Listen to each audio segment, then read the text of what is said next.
Harper's Kennel Stella, Missouri is proud to be sponsoring this portion of broadcasting on KNEO. Owned by Judy and Danny Harper, Harper's Kennel of Stella, Missouri specializes in French Bulldogs. For more information, the phone number is 417-628-3083. Welcome to Crosspoint. An interactive program featuring ministers and leaders of the Christian community addressing the issues that are challenging the church today. Here's your host, Mark Taylor. There is a global church that will run the world, and it's coming just in a few years. And there's also a great commission for us to see through, and we're headed to the finish line. What's the most important things happening in this world today, the most exciting things? Well, thank you for joining us today here on Crosspoint. I'm Mark Taylor, and my guest today is Douglas Cobb, founder of Finishing Fun. And welcome back to the Crosspoint program, Douglas Cobb. Appreciate you joining us again. It's been a little while since we talked. Last time we talked about a book that you had out called And Then the End Will Come. Always talking about the Great Commission, and that's what we're going to be talking about today as well. You know, looking back, Douglas, about that book, And When the End Will Come, I'm just looking at the last part of that book, and you talk about, in part 3 of it, you know, what kind of people. And you say, let's suppose that I'm correct and Jesus' return is imminent, likely to occur in the next few years. In the light of that, what should we be doing? How should we be living? What kind of people should we ought to be as this incredible time draws near? I believe it's closer than we've ever thought it is, and it's everything out there to me indicates we're, right there almost. And so that's what we're going to be talking about today. But tell me a little bit, as you finished up that other book there, And Then the End Will Come, how you came into the book, then the sprint to the finish. Thank you, Mark, and thanks for having me back on the program. The first book makes the case that we're living in the days of Jesus' return. And I think the best evidence of that is what Jesus says in Matthew 24:14. He says, this gospel of the kingdom will be preached to the whole world as a witness to all nations, and then the end will come. He's answering there a direct question from his disciples in verse 3 of that same chapter, where they essentially ask him, when are you coming back? And his answer is, when you're done with the task that I'm going to give you to take this good news to the whole world.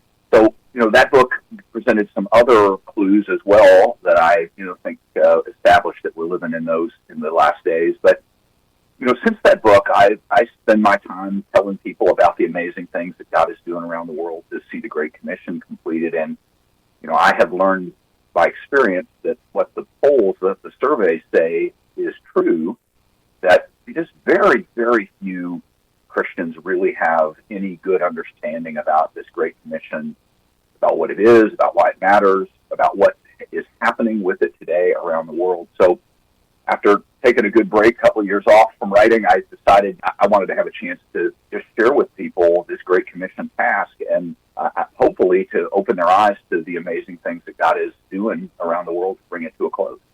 Well, in your new book, The Sprint to the Finish, talking about the global push to complete the Great Commission in this generation, and I really kind of believe this is the generation that this is all going to culminate and come together in.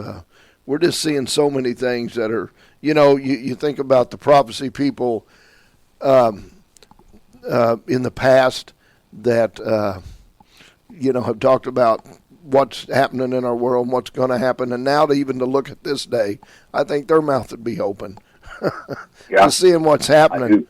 And so page 7 of the book, in the introduction part of your book, you talk about throughout the book you're going to find the stories of individuals who met Christ through the Great Commission effort. So if you could kind of give us an idea, because, I'm so shocked when I've asked people in churches where I've spoken and stuff, tell me what the Great Commission is, and a lot of them can't. Yeah. I mean, that's what the data says. Barna says something like 1 Christian in 7 in churches can tell you really anything about the Great Commission. And, there's some variations about that for older believers or, people who are more biblically grounded. But there's still just a lot of unawareness out there about this Great Commission task. One of the things I wanted to do in this book was try to bring the information, if you will, alive by just telling the stories of some people who have met Jesus and amazing ways. Some of those stories are historical. They go, all the way back to the Middle Ages and some of the early days of the Great Commission. But many of them are up to date and, concern people in places where the gospel has never been declared who are meeting Jesus for the first time these days. I'm looking at page 25 of the book, and it says here at the top of the page, often the arrival of the gospel is accompanied by confrontation, a power encounter between the demonic forces and the rule that place the missionaries who have been bearing the good news. But because Jesus has all the authority in heaven and on earth, ultimately the forces of darkness are unable to resist the power of Christ. Why don't more people know these things? I mean, we could be, in my opinion, doing so much more and reaching so many more people. A lot of Christians aren't putting this into practice because, you're going to run into problems, but you can overcome them. Yeah, Jesus promised in the passage, Matthew 28, the end of that chapter, that, he had been given all authority in heaven and on earth, and that he would be with us till the end of the age. So when Jesus' people go to the places where the gospel has never been heard, he goes with them in the power of the Spirit. And in the same way that the Spirit validated the testimony of his people in the first century in the book of Acts, I believe he's doing the same thing today. When God's people go to a place where there's no light, only darkness, the Spirit goes and he will demonstrate his power so that people will pay attention to what his emissaries, his missionaries have to say. And so, I like to ask our ministry leaders that we support through the Finishing Fund, hey, do you ever see like signs and wonders out there? Do you ever see any? And they laugh and say, I don't know how we would get the work done if it wasn't for healings or demonic deliverances. It's just a routine part of the work in these frontier places. Yeah, and that's exactly what. If we had more trust in our faith of what God can do, I believe he would be doing a lot more than what we're seeing get done. And you talk about in the book on page 55, it's the end of chapter 3, which is called Training. And you say Jesus didn't just commission his followers to reach the nations. He prepared them to do so. Jesus modeled and taught a kingdom without boundaries. He also trained his followers through carefully planned lessons and encounters.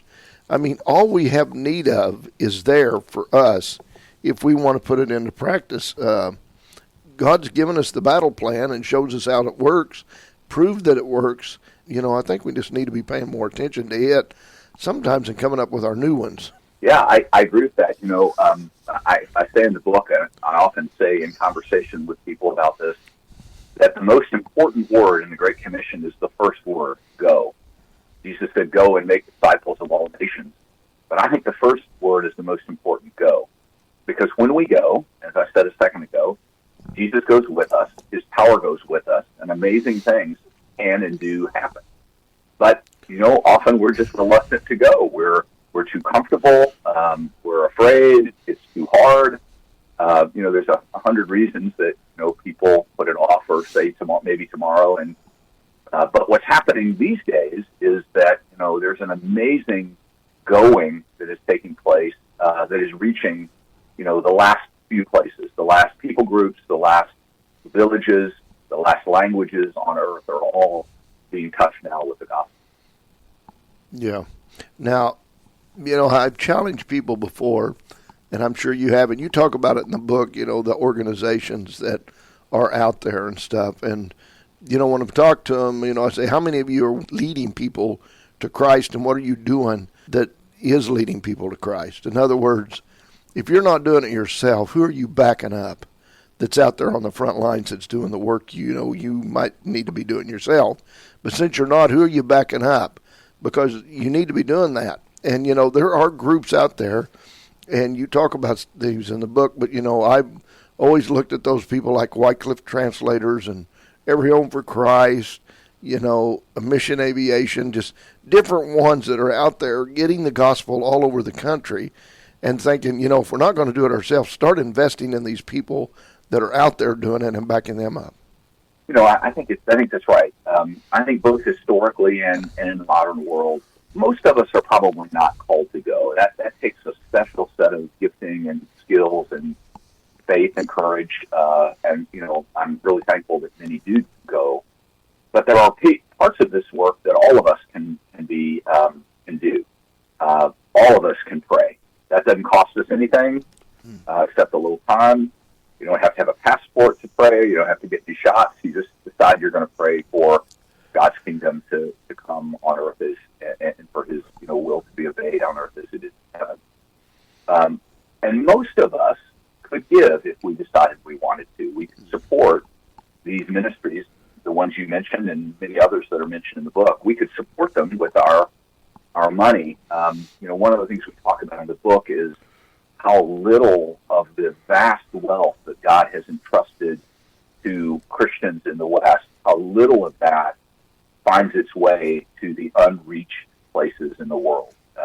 It's a tiny fraction, maybe $1 in 1,000 finds its way to those places. And so, even a small amount of new giving or redirected giving would make a significant difference because there's so little going to these places these days.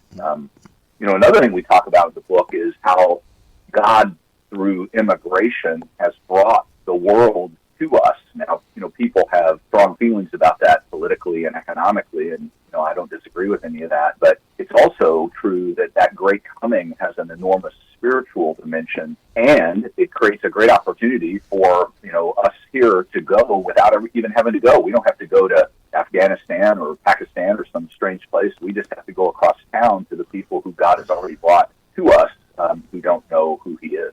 Yeah. While we're thinking about it here, I want you to tell people, because you've done this work and you've done work with other books as well, and you have the ministry there. Tell people how they can find out more about your ministry, about this book, what you do, and how they can get involved.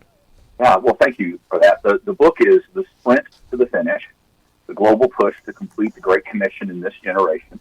And it's available at Amazon. It seems like most people buy their books these days. And if you ask for it in your bookstore, they can order it and get it for you as well. The book covers everything from the biblical foundations of the Great Commission all the way through all the things that are happening, or many of the things that are happening in the world today, and concludes with what we look forward to when it is completed, the return of Jesus and the establishment of His kingdom. The reason I'm in a position to write a book like this, I kind of never imagined that I would, it wouldn't have occurred to me 20 years ago, is that I'm privileged to lead a ministry called the Finishing Fund. You can learn more about that at finishingfund.org. And the Finishing Fund is a ministry that helps support ministries that will send workers for the first time to a people group that nobody has been to with the gospel. So, there's a people group somewhere in the desert or somewhere up in the mountains in some country, and nobody's been to them with the gospel. If a ministry will come to us with a plan for doing that, we help to fund that plan. And we've done that now through the Finishing Fund about 800 times, about 800 people groups that we've helped support the effort to get the gospel to them. It has given me an amazing ringside seat to what's happening in the world today. We get to be involved at the very frontiers of the Great Commission. And it's just, to me, it's so encouraging and so uplifting. I mean, there's a million problems, there's all kinds of difficulties with this work. It's very hard. But God is triumphing. And, I just wish more people were aware of the amazing things that He's doing. Yeah, I agree completely with that. Well, folks, stay with us, and we're going to have more right after this. This is Mark Taylor. If you miss a broadcast of Crosspoint, you can always go to our website at www.kneo.org and click on the programs page. There you can access the current Crosspoint program as well as the last 4 programs that have been aired. Never miss another Crosspoint program again. Go to www.kneo.org today. Welcome back to Crosspoint. I'm Mark Taylor. My guest today is Douglas Cobb. We're talking about the global push to complete the Great Commission in this generation. Chapter 5 of the book, now the race is what you entitle that. It's kind of a summary of the gospel and the movement of the gospel. Is that kind of what you did to show people how that this has all come to be? I wanted to, there needed to be a bridge between the biblical account, through the book of Acts, of the beginnings of the race, and what's happening today. And so chapter 5 is kind of maybe 30,000 foot, Mach 2 journey from the end of the first century to the beginning of the 20th or 21st century, just talking about in very, broad strokes, the movement of the gospel over the centuries. I think it's important to see that God's people in every generation have taken seriously this command to take his good news to the whole world. And, sometimes it has moved very rapidly. In the 19th century, there was just an explosion of this stuff, this missions work. Sometimes it's barely walked. It's been a crawl. Hardly anything has happened, but there has been steady, continual progress from, the end of the apostolic age right up until today. Now, also in the book, page 103, you're talking about where do we stand, believers in every nation. So you have, you study this stuff. You are out there working with the Finishing Fund and other ministries as well. So where do we stand right now with the gospel being out to where people have heard it, and how many more are there, and how does that happen? Well, to answer that question, let me just, kind of frame one of the main ideas of the book, which is, I think of this Great Commission as having three finish lines biblically. Every nation, every language, and every place. And if you want, we can go into the biblical foundations for those. But I think that's what Jesus has told us to do. He wants us to preach the gospel to every people group on the planet, every nation. He wants us to preach it in every language, and he wants it to go to every place, every village, every city, every suburb. And so three finish lines and three different answers to the question, sort of where do we stand? The one I've been working on the most over the last 8 years or so is that every nation goal, every people group. The Bible uses the Greek word ethnos. It describes a group of people who share a common language, heritage, culture. There are about, there's different opinions about how many there are, but the list that we build from says somewhere between 12 and 13,000 of these ethnos, these people groups, scattered around the globe. When I got involved with this work back in the early 2000s, there were still maybe 3,500 out of 12,000 that nobody had ever been to tell them about Jesus. Hundreds of groups in India and across the Muslim world, many in South America, and nobody had ever bothered to go tell them in nearly 2,000 years. But that number has fallen dramatically over the course of the last 20 years or so, to the point where today at the Finishing Fund, we believe that there are only about 20 groups left that need a project to take the gospel to them. Now, there are other groups that have work underway but have not seen fruit yet, and there are many, many groups where there's small presence of the gospel, but more work needs to be done to spread it out. But in terms of beginning, the first beginning in every group, we are extremely close to seeing that happen. It's an incredibly encouraging thing to know and to see what God is doing.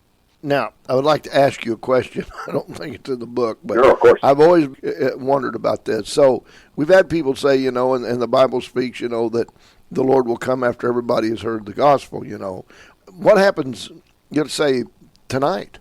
We're just in a twinkling of an eye gone. And, we're that's it. And there's still these 20 people groups out there that haven't heard. There will be a way for them still to hear, and there will be still a way for the gospel to be presented to them. Is that not correct? Well, the Bible promises in Revelation that God actually will be carrying on the Great Commission task during the Great Tribulation on earth. There's the 2 witnesses in Jerusalem, the 144,000, and if that's not enough, there's an angelic messenger that specifically it says that he will be declaring the gospel to the whole world. So God in his grace and mercy is going to continue the task even after the church is gone. So you're exactly right about that. My opinion is that does not relieve us of the responsibility of getting the gospel to every nation, every people group, every place, and every language before that rapture takes place. Now, one thing that's always important to say about this is, I know a fair amount about what's going on in the world, but I probably don't know, 10%, 5% of what God is doing. There are so many of God's people working in obscurity in places that it's just very hard to see or know what's going on. And, for all I know, we could be done. It's possible that, something's already happened in those 20 places that I'm not aware of. And so, it could happen anytime because only God knows the full extent of the work that's being done and what's being accomplished. But, I think our job as the church is to keep pushing to finish, and he'll let us know when we're done. When he shows up, mission accomplished. Yeah.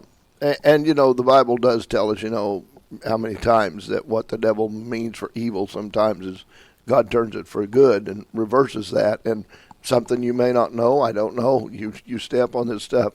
But in our area of where we're at in the field of technology here, I've read some articles here recently where there's several groups out there, Bill Gates and some of them, there's only about 4 or 5 big players, and they are developing devices to get in every hand of every human being on this planet so that they'll be able to see, not just hear, but also see video.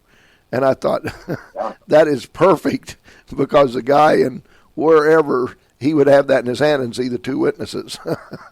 Yeah, we're remarkably close to that already.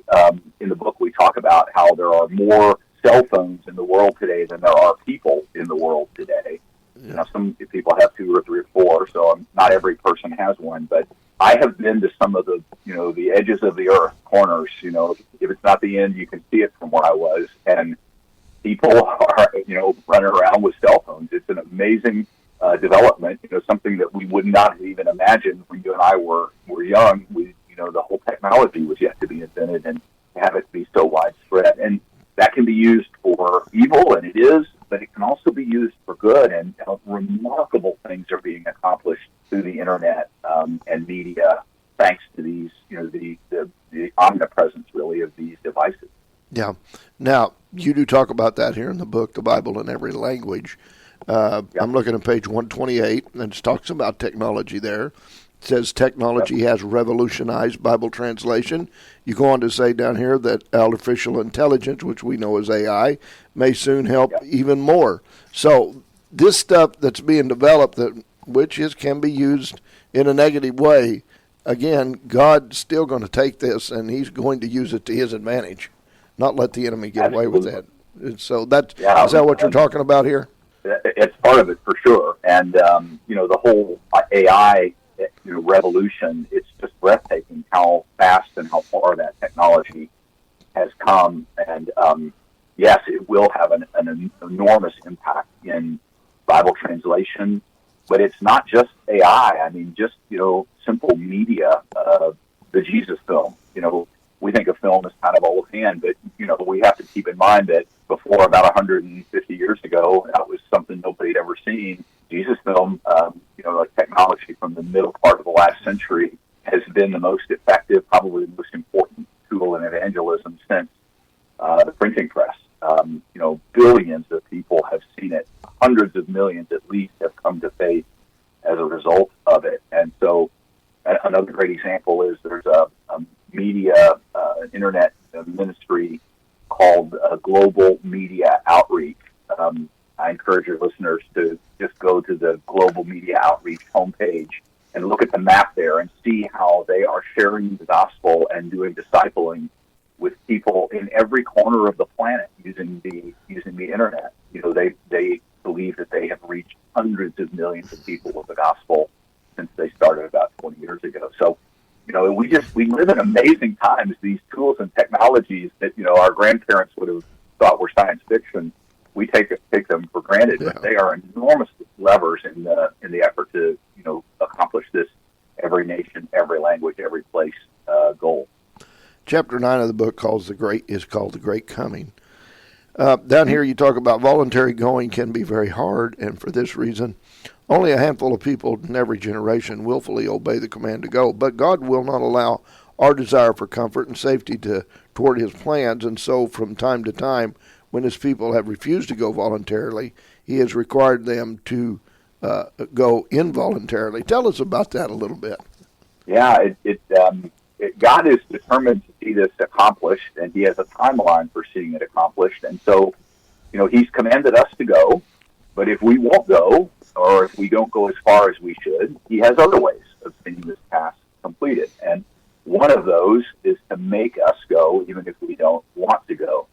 The first example of that is actually in the Bible in Acts chapter 8. The Jerusalem church was thriving. It was an amazing place to be. It's not hard to understand why nobody wanted to leave it. It's beautiful and filled with the love and the Spirit. But God had told them to go, and if they wouldn't go, He made them go. And so Acts 8:1 begins and says, a great persecution broke out, and that the church was scattered, all except for the apostles. So they went involuntarily to the places that He had asked them to go to voluntarily. God has done the same thing over the centuries in different ways, making His people go places that they didn't really want to go in order to take the gospel with them. He also does it by bringing people from the unreached world to the reached world, and kind of injecting them into the place where the gospel is already known. And an example of that would be the African slave trade in the 1500s through the 1800s that brought millions of Africans against their will to the West, and that was a great evil. It was a terrible thing. I'm not endorsing that in any way, but the fact is that there are millions of Africans in heaven today because of coming to the West, where they were exposed to the gospel. We're living today through what I call in the book the Great Coming, where God is bringing millions of people from the South and the East to the West, and as refugees or as immigrants. And many of those people are, and many more will meet Jesus as a result of having come from places like Syria and Pakistan to the United States or to Europe. Now, again, before we go to a break here, I want you to tell people about this book, The Sprint to the Finish. Also, other stuff that you've done as well. That was a good book you put out, and then The End Will Come. And then what you do there with your fun program and all that. Yeah, thank you very much for that, Mark. The new book is called The Sprint to the Finish, the global push to complete the Great Commission in this generation. And you can get it at Amazon, or you can ask for it at your bookstore, and they'll be happy to order it for you. The book offers an overview from beginning to end, really, of the Great Commission task, from the biblical roots all the way to what I hope will soon be the end. It follows another book called And Then the End Will Come that offers a number of hints and clues that we're living in the time of Jesus' return. And all of this is informed by my work in the Finishing Fund, finishingfund.org, where we are helping to support the work to get the gospel to the last few people groups on the planet. All right. Well, folks, stay with us. We'll have more right after this. Offering words to encourage, teaching to inspire, and truth that defines real life. This is who we are, what we offer, and what you can expect. 91.7 The Word. Thanks for listening to us today here, folks, on Crosspoint. We're talking today with Douglas Cobb. We're talking about the Spirit to the Finish. Folks, it is so important to be a part of the Great Commission. We're not just talking about the Great Commission here. We're telling you got to be a part of the Great Commission as well. And, Doug, I'm looking on page 134. Talks about the Bible in every language here. But I'm just going to read a little bit here of what is in on this page. It says, experts say that the world's 8 billion people speak more than 7,300 languages. Then we drop down here and it says, as I write this in 2025, the full Bible is available in 750 languages spoken by almost 6 billion people. The New Testament has been translated into another 1,726 languages, covering another 800 million people, and another 1,274 languages spoken by about 500 million have at least a portion of Scripture stories or chapters or books. So the word is getting out there, but we've got to help it get out there. And God, if we'll just try, God will help us, will He not? And there's no question. He promised that He would be with us to the end of the age. Jesus said that before He left. And so everything we do is empowered by His Spirit and under His authority, which is good because, we have enemies that have an enemy and forces that oppose us in this work. But, what's happening with Bible translation these days is dramatic and remarkable. We trace a brief history of translation in that same chapter. And, up until, about the year 1900, the Bible was only in, a few hundred of the planet's 7+ languages. I mean, we were still a long, long way from seeing that every language promise fulfilled. But over the course of the last 100 years, that began to change. And in the course of just the last 10 or 20 years, it has, just ramped up amazingly. Part of that is through, better techniques of translation. Technology has helped with that. But a big piece of it is a spirit of collaboration that has emerged in the translation space. Ministries collaborating, sharing their plans, jointly deciding, I'll take this one, you take that one. So there's eliminating duplication, joint fundraising around the vision of finishing. And as a result of that, the translation world has published a set of goals, I call them the all-access goals, that essentially commit to seeing the Bible in every language by the end of 2033. So, in that second finish line, the every language finish line of the Great Commission, the folks that are working most diligently on it believe that we're only, 7 or 8 years from seeing the task completed. You have mentioned this a couple of times. The Great Comings, part of your book here, and in the page it mentions that in 171, we're living today through the greatest coming in the history of the world. Millions are making their way from the global east, south to Europe, America. Some are coming voluntarily for economic opportunity, others individually to escape war and persecution. So we know it's a hot topic. We know there's a lot of things going on out there concerning that, and a lot of different opinions and truth on both sides. What can we do in a case like this? Okay, let's take America, for instance. These borders have been pretty much shut down, so, 5% of the people is all that's coming through, they say. What do we do? I mean, we know the big masses aren't coming this way like they were before, but also, is there not stuff we can get on the other side of that border, and where those that are waiting or whatever the case may be, because they got a lot of time on their hands while they're waiting, and they could, if you go down and preach the gospel or pass out literature or whatever, they're going to read it because they want something to do. I am, as I said a minute ago, I want to be careful because I know people have strong feelings about this topic, and I don't want to diminish anyone's, opinions politically or economically about this. Historically, comings of, that often advance the gospel are often very difficult politically and economically. So, there's a price to be paid for these comings.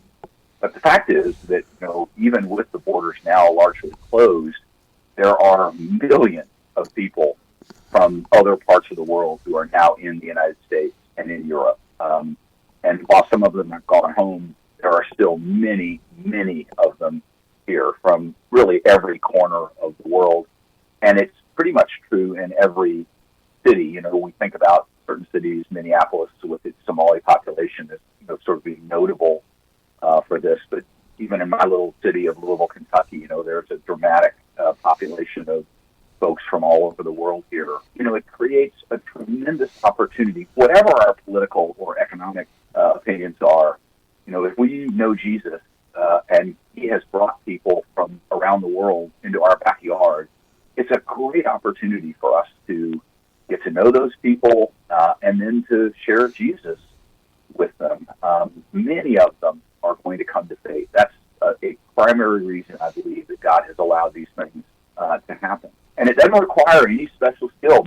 Mostly, what's needed is people who will just help out with the chores of life. We all know how frustrating it is to go to the DMV. Imagine how hard it would be if you don't speak the language. So, just taking people to get their car registered or to get a driver's license or helping them navigate the school system or helping them find a job, just being friendly hosts to people who have come from other places and building relationship, and then at the right time having a chance to tell them about Jesus. And it's amazing some of the things that are happening, people meeting Jesus here and going back to plant churches, or doing that using, mobile phones and the internet, using WhatsApp or other applications to share the gospel with people back home. It just presents a tremendous opportunity for the gospel, and we don't even have to leave our town to do it. Yeah. Now, you also, we talk about the finances that are needed, but I think probably the biggest thing is what you talk about in chapter 11, the foundation of prayer. You talk about prayer as a foundation for all other Great Commission work. How important is that part in what we need to be doing in our job as praying? It's critical. The Great Commission is a war. Two kingdoms are in conflict. The kingdom of darkness, ruled by our enemy, and the kingdom of light, the kingdom of God. It's a spiritual war in the heavenly realms, and it has to be fought with spiritual weapons. Prayer is the foundation for everything else. Do we need to go? We do. Do we need to translate? We do. Do we need to plant churches? We do. There's work to be done, but that has to be empowered and undergirded with prayer that seeks the Lord and invites Him and His power into the work that we do. And the great part is that it's a part of the task that everyone can be involved in.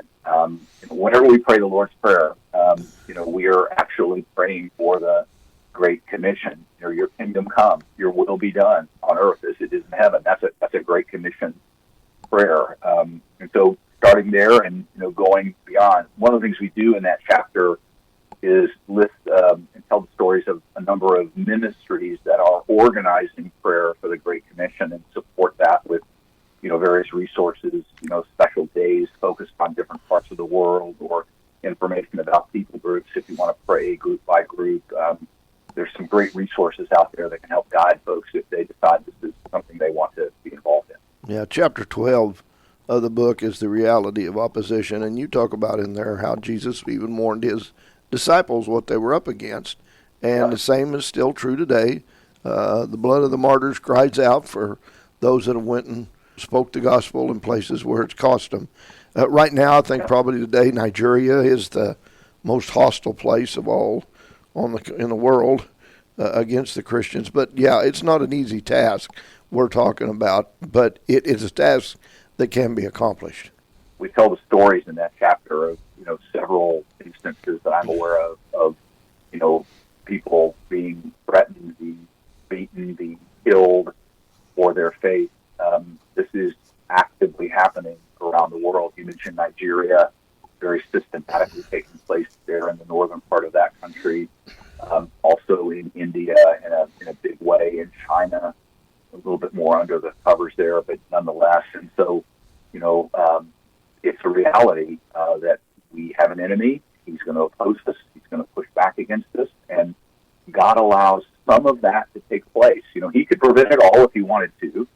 But in his wisdom, he knows that actually we're getting further, even despite the opposition, than we would without it.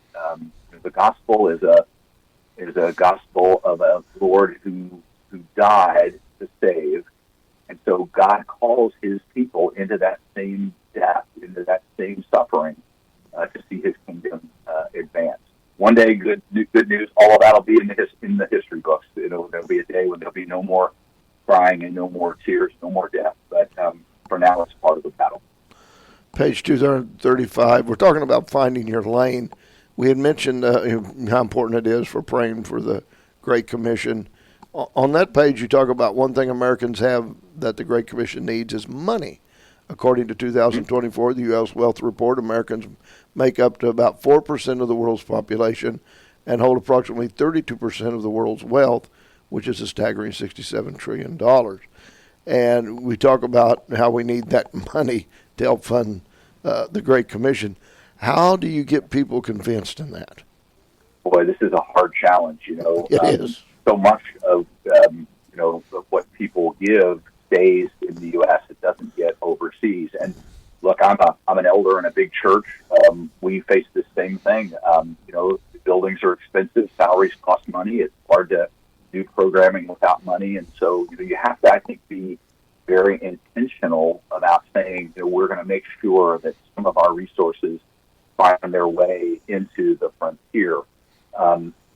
It would be great if Christians gave more. I think, the best guesses are that Christians give somewhere around 2 or 3% of their income.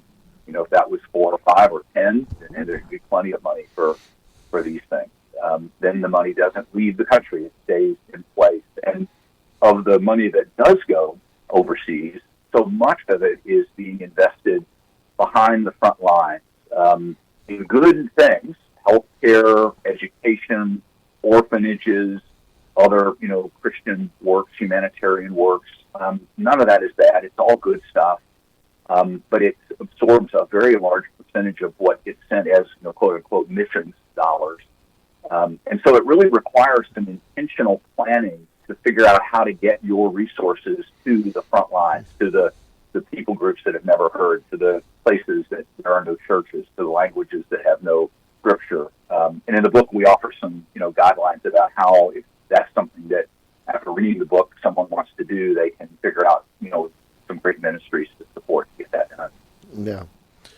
Now, looking right at the end of the book here, we're talking about must the church complete the Great Commission? And you talk about it's so important to understand exactly what the Great Commission requires of the church, not that we preach the gospel to every person, but that we make disciples of all nations. Now, that is the important part there, because you can speak it, but then there's still work to do, is not? Yeah, I mean, it would be great to reach every person. And in fact, I think there's dramatic progress being made toward that. We talked about the internet, television, radio. The gospel is being broadcast around the world, and many, many people are hearing it, even in closed places. But Jesus didn't frame the task for us in, go and tell every person. He framed it in these 3 ways we've talked about: every nation, every language, every place. So I think that's what we need to focus on, are those 3 goals. And if in God's grace He lets us get to every person too, well, that's just even better. I think, though, He has reserved the every person aspect of the Great Commission for Himself during the tribulation. That angelic messenger, we're told in Scripture, that every person will hear in that time. God's going to make sure that no one can accuse Him of injustice. Every person, before the end comes, will have a chance to hear and decide for themselves what they're going to do. Well, before we leave here, tell me again, because I know that we sometimes underestimate what God can do if we'll just try God on a matter. Don't be so afraid to try something and give God the chance to work on it and do something with it. But as people, get interested in stuff like this, how would they get a hold of you to find out more about this, how your fund works, if they want to give to that or get a copy of the book or just contact your ministry?